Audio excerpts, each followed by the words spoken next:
predate President Buhari. What did they tell us? They told us they have intervention in agriculture, right?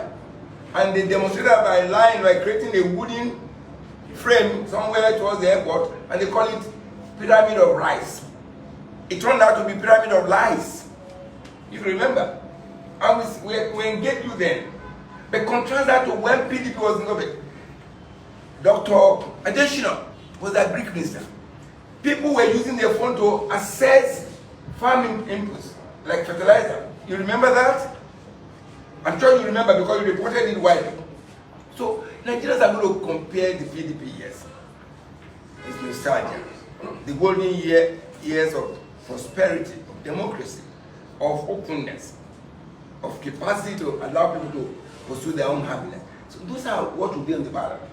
So this cannot, and is not, and will never be, because what they did was that they were bloom in those areas they claim to have won. You go and fast check it.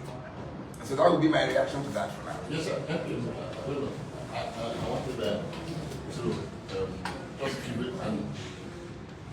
an addendum to that question. I was told that in Adamawa State, Gege constituency, a state where you presently control in every area, your party was, rigged that there was an issue of even security connivance, and we have heard this long issue of the election is going to be an election that will make Nigerians stand up and all that. We've not seen any of this rising. What's the problem? Why is it so easy for the ruling party to have its way so easy? One was they weaponize poverty. That's why it's so easy, so to say. But there's a limit to which you can weaponize poverty and people say enough is enough. I guarantee you that many of such, in 2027, it will be a different ball game, I guarantee you that. Why?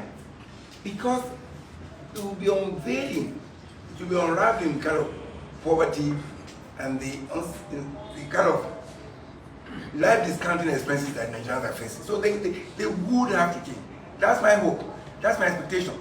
And that's what the PDP is preparing to galvanize so that we can have issue base. Not that we are always constantly being distracted by creating crisis in other parties. So that rather than talk about the government's failure and the challenges we have and the insensitivity of the government, we're busy talking about somebody is fighting a party or not. We want to get ourselves together. We are already getting ourselves together. That's why you see the APC jittery. That's why you find the kind of the news item that Chooks referenced. They want to take us back and say, oh, they have issues there. No. They know already this is a train that is moving. And it's moving steadily towards Ibadan for the National Convention.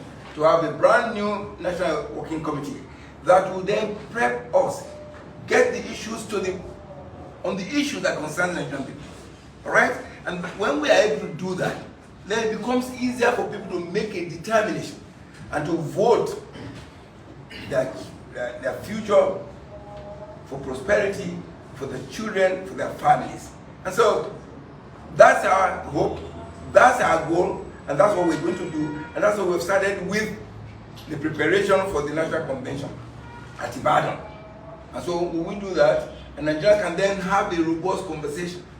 Not that somebody will say and say we have awarded a contract without due process, 15 trillion, that nobody can fail to friends. The cronyism in government, we will bring that to the fore. And the more we speak to these issues, the more Nigerians will begin to say, wait a minute, can we do a comparison?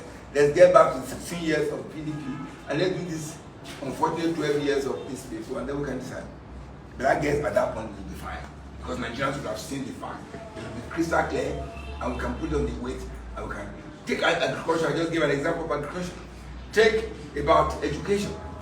The schools, the Almajiri programs. Then, you remember? These are all PDP targeted as the social fabric of society, creating education. Because when you get people that are educated, then they can make a discerning decision. It becomes difficult for you to say, take 5,000 naira, vote for me and vote 4 years of your life away. They will say, wait a minute, I'd rather do this and do the right thing so that I can have what I call the possibility of pursuit of happiness. Any other question?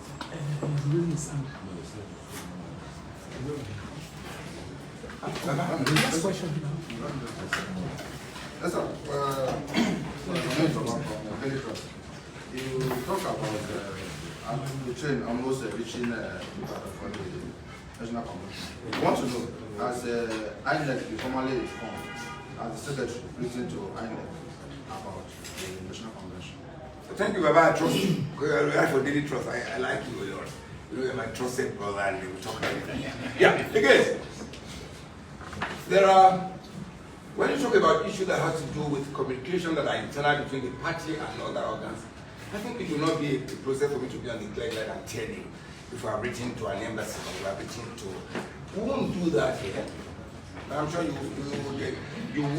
would actually respect our decision to know these are within the internal process of the party. We know we're working exceedingly well with INEC. You have noticed that INEC has been attending all the meetings. They will be attending that on the 25th, which is next week, Monday. And so all the decisions are taken. INEC was there when the decision was taken by INEC for the train to move to Ibadan. So they are part of they are monitoring that train going to Ibadan.